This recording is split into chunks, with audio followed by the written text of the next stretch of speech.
Good morning, all you amazing My Freed Lifers. So excited to see you all today. Welcome. I figured we'd have a much smaller group because of Mega Camp. So anybody joining us from Mega Camp? If so, put it in the chat box. Super excited to talk with you about what we've got in store. Before we jump into that though, next week, we're going to roll through one of my all-time favorite topics. In fact, this is something that if you come into my world as a coaching client, this is one of the first things that we're going to work on.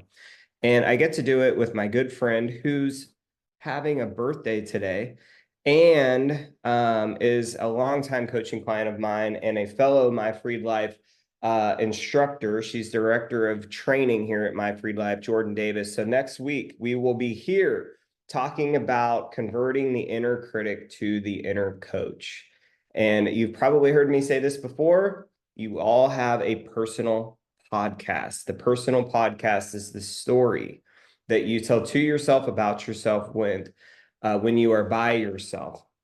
And we want to just walk you through some very simple steps that you can take to convert that inner critic to an inner coach so that you get the most out of yourself and out of your life. So make sure that you put next week on your calendar and that you're here live with us so that my good friend Jordan Davis and she is the prettier of the two Jordans, as you can definitely see. We'll be here to teach you that, and you'll see why Jordan is our director of training. She's absolutely amazing. Now, before we jump into the topic for today, which is the habits of happiness, last night, Allison Peeler, who is Madison Peeler's mom, just decided to drop a bomb on all the My Freed Life team and shared something that I felt like, oh my gosh, we've got to just have you read this. So Madison, why don't you take yourself off mute and just read that quote that your mom sent to us last night. Okay. And I will drop this in the Facebook group after we're done, once we post the recording. So if you want it, don't worry about trying to write it down.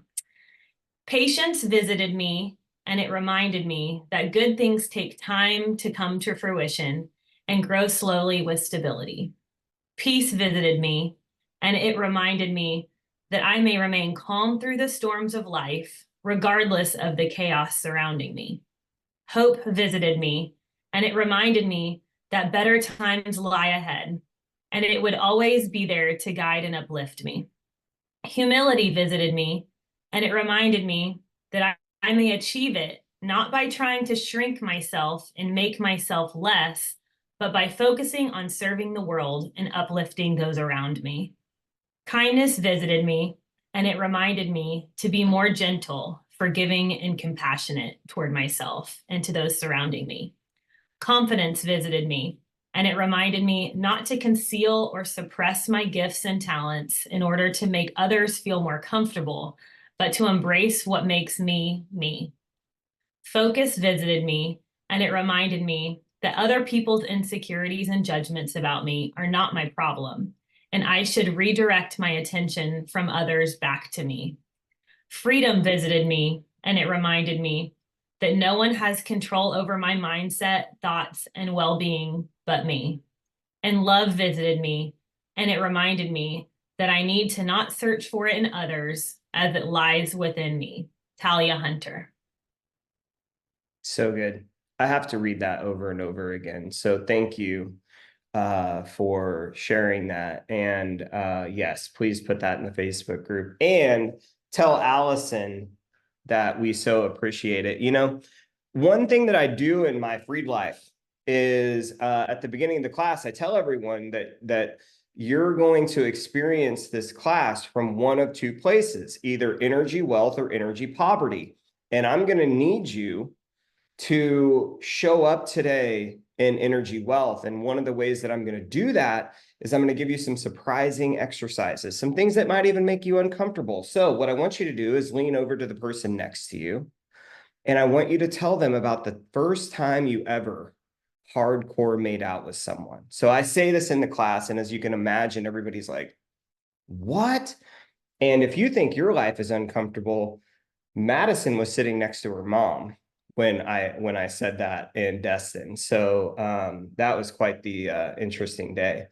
So let's jump in for this this week's topic, the habits of happiness. Now, one thing just off the top, if you really want to get happy, I think that you could just go by this Steve Jobs quote. If you want to make everyone happy, don't be a leader, sell ice cream. So if you want to understand just one of the habits of happiness, just sell ice cream and you'll make everyone happy, including yourself. Now, one thing that has come out in our gadget feed that I would encourage each and every one of you to check out is the Ninja Creamy, the ice cream maker. Holy God, this thing will change your life.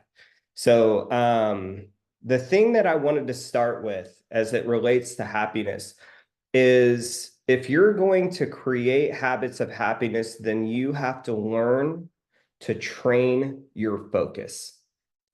And we developed this tool back in February, and we call it the Focus Finder. And I want you all to think of this as if it's just a little bit of a quiz here, okay? And I want you to decide which one you ultimately lie in each of these 4 questions. So, do you focus more on what you have or what you don't have? Just in your everyday typical life, think about your everyday typical week. Do you focus more on what you have or what you don't have?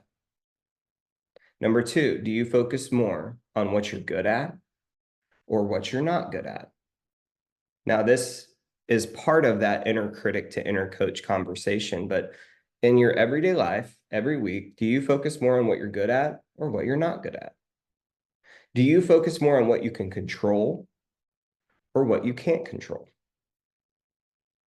And lastly, do you focus more on what you're getting or what you're losing? So I want you to think of this like maybe you're plotting it, right, on a graph. And if you're someone who focuses more on what you have, more on what you're good at, more on what you can control, and focus more on what you're getting, then you're probably somebody who regularly experiences this feeling that we call happiness. And yet the opposite is true. If you're constantly looking at what you don't have, what you're not good at, what you can't control, and what you're losing, then you're existing in a state that we would consider to be the opposite of happiness. And the cool thing about focus is that it's not fixed. It can be trained. And what I'm going to invite you to do, number one of the easiest ways to train your focus is a very simple belief. And it's my all-time favorite number. It's the number 24. So write that number down, 24. Life is never happening to you. It is always happening for you. And what I mean by that is you have the ability to create meaning. You have a meaning maker in your head. And you can look at any circumstance and change the meaning of that circumstance simply by asking yourself this question: what is this meant to teach me? See, many of you know I went through probably the hardest thing I've ever gone through in the passing of my mom. 51 days in the hospital, 6 days in hospice, and I was there for most of it. And yet throughout all of it, I did a really good job at asking myself, what is this meant to teach me? And got the lessons, and I'm getting stronger as a result of that. Now, another way that you can train your focus, and this is an exercise that we open My Freed Life up with, is what we call the reverse bucket list.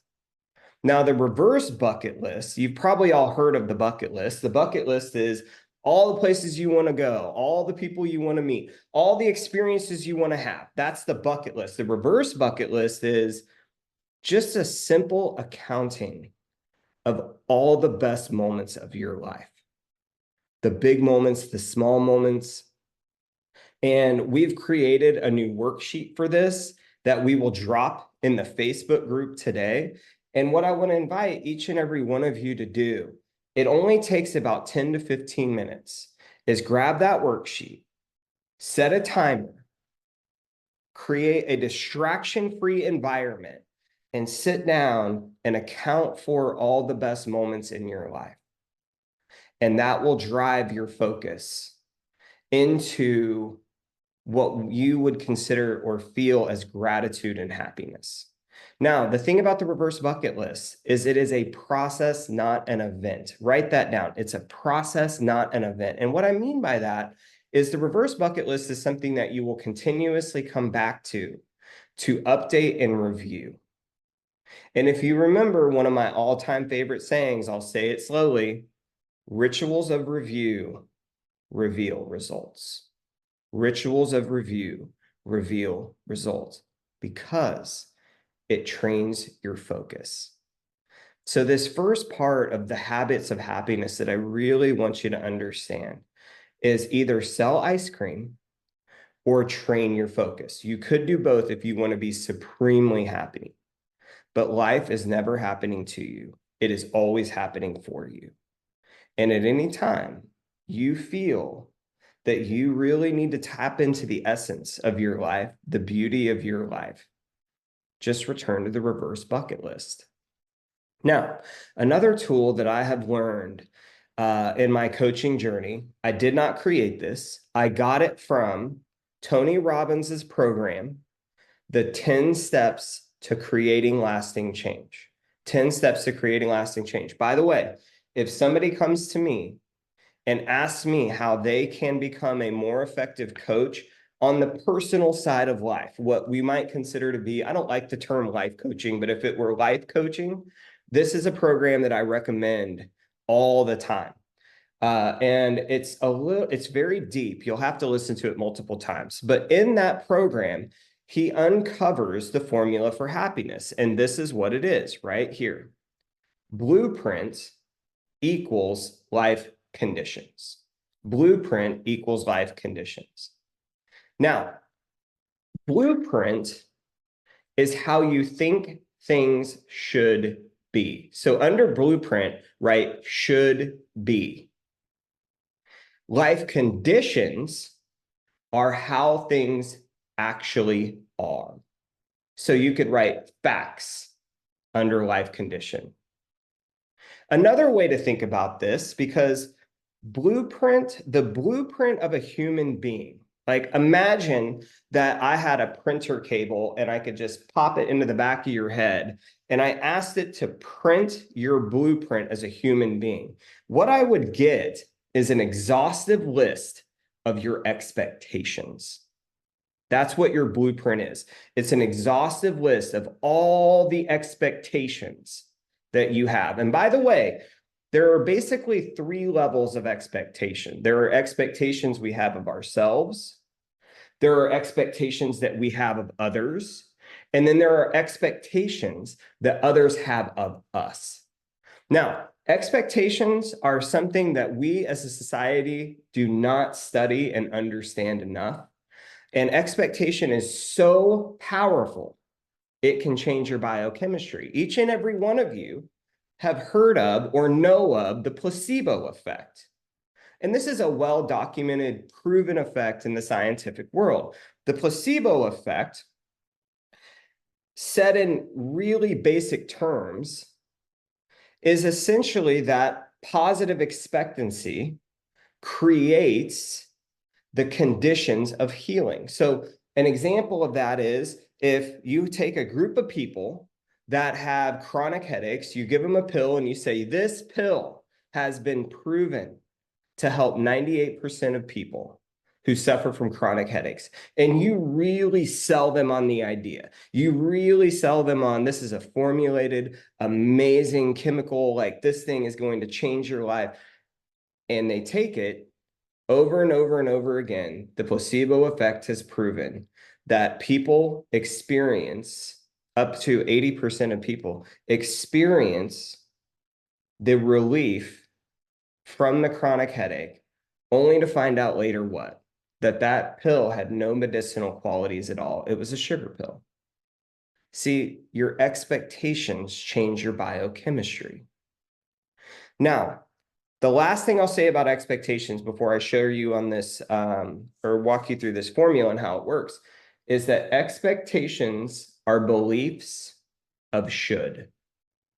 So when you say something around should, that person should do this, I should do that, then understand you are voicing an expectation. Okay. Now, life conditions, reality. So another way to say the formula for happiness, another way to state it is expectations equaling reality. And I use this all the time in coaching people because what I absolutely love about it is that it might not tell me how to help this person change. It might not give me that, but it always tells me what needs to change. So there's two questions that I'll ask. Number one, tell me an area of your life that you are really happy in. Tell me an area of your life that you're really happy in. Now, that might be with your spouse. Great. Why are you happy in that area? And so if you ask me that, I would say my spouse, I would say, she really understands me. I feel like I can be myself around her. I don't have any pressure to perform. I don't feel like I have to be anyone other than me, right?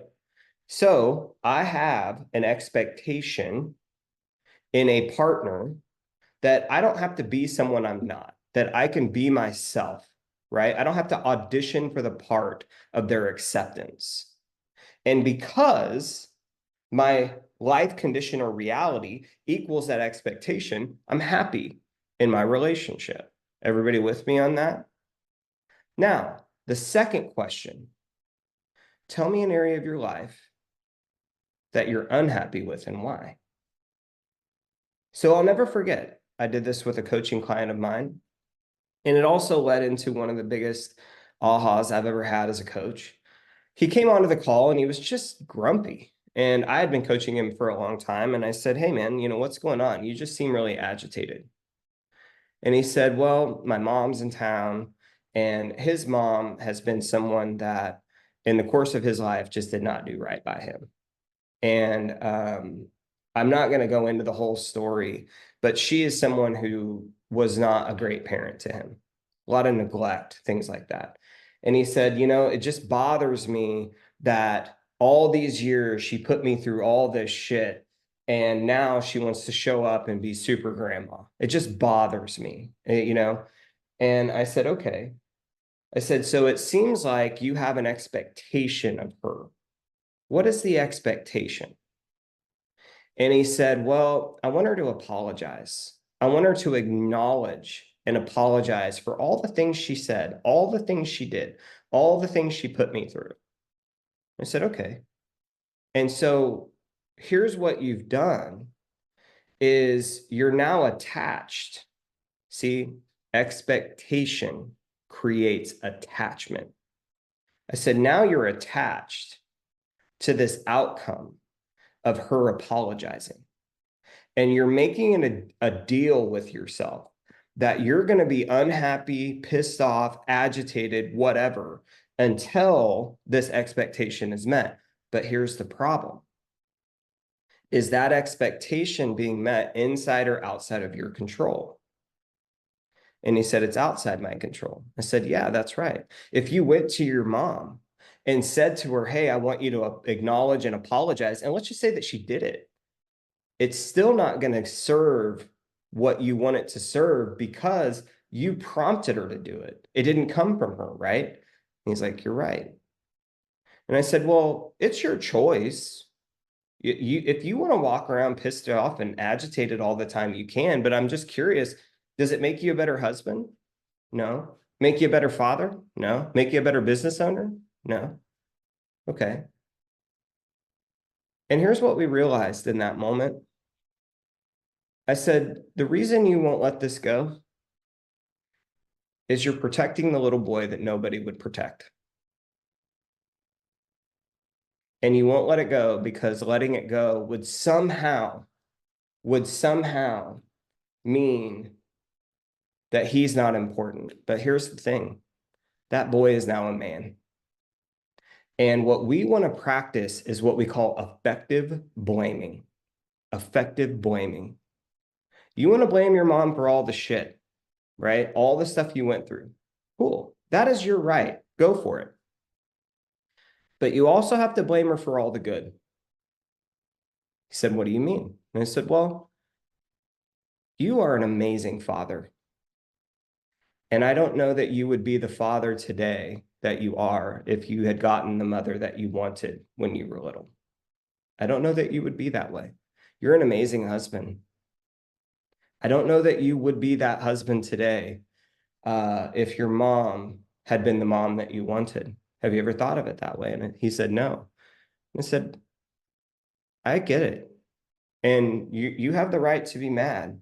But if you're going to blame her for the shit, you have to blame her for the good stuff too. And see, what happened is in these moments of life condition or blueprint equaling life conditions, as I said, you always have it will always tell you what needs to change. And it's either the blueprint or the life condition.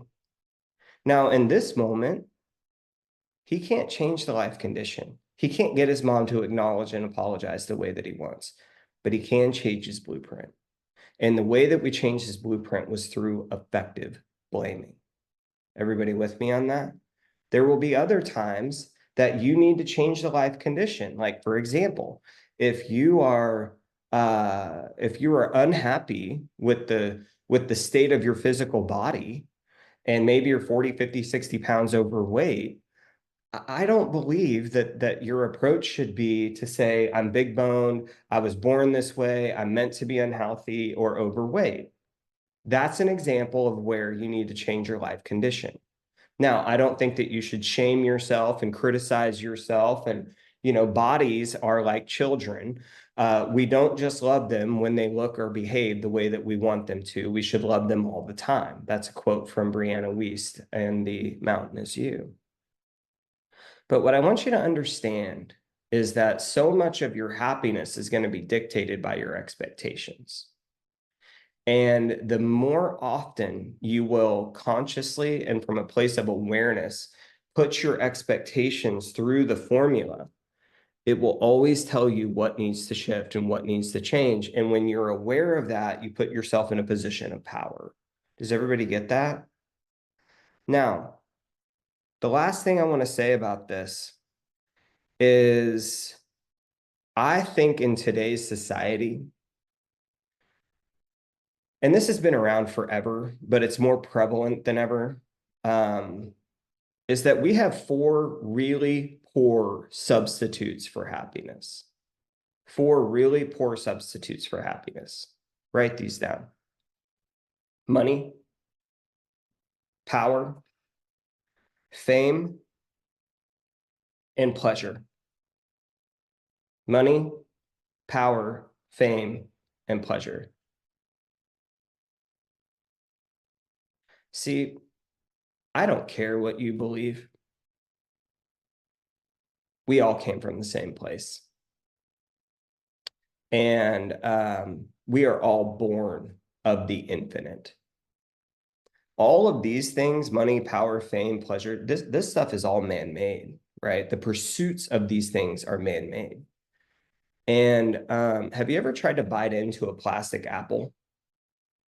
Or have you ever tried to water a plastic tree? Doesn't really work, does it? And what I want you to understand is that if you're an infinite being, attempting to feed your soul by finite means, it's like watering a plastic tree. Your soul doesn't understand that stuff. It doesn't get it. And so that's why it leaves us unfulfilled. And wealth is not, in my opinion, measured by things that can be measured. And I've said this before, many of you have heard me say this. I point my life, and I would encourage each and every one of you to point your life at the infinite. And there's a couple of things I would share with you on that. One, the infinite can never be bought. It can only be earned. So I can't buy the love and respect of my children. I have to earn it. Can't buy the love and respect of my wife, my team. I have to earn it. It's the way I behave and the way I show up, right? But here's the thing. if you want to walk the path of happiness, the path of fulfillment, I think it's pointing your life at 4 things. 1, learning as much as you can, growing as much as you can, loving as much as you can, and giving as much as you can. And one of the great lessons of my freed life is that things of the infinite,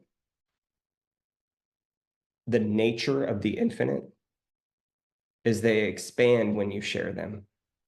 See, when you share what you've learned, it expands. And your growth, love, giving, all of these things by nature, when you give them away, when you share them, they get stronger. And what I'll leave you with is, if you're going to be happy, you got to be fire, not water. So if I see my friend Erica West is here, if Erica has an empty cup and my cup is full and I pour half my cup into her cup, yes, her cup rises, but mine falls. But if I have a lit candle and Erica doesn't, and I use my candle to light hers, mine is not diminished while hers is ignited. And so the life of happiness is one where your essence liberates others because you are fire, not water. So today, we shared a whole bunch with you.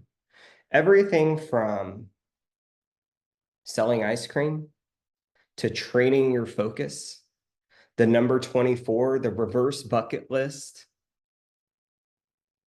the formula for happiness, how expectations can change our biochemistry, how they lead to attachments. And lastly, the poor substitutes that we've created for happiness and the pursuits of the infinite soul. So I trust that you're going to take this and do something with it. Post in our Facebook group once this episode drops. I'd love to know what your top 3 moments are from your reverse bucket list. I'll have the team share theirs. And I hope that you'll join us next week as we walk you step by step through with my good friend and colleague, Jordan Davis, on converting your inner critic to an inner coach. Thank you all for being here. Go live free.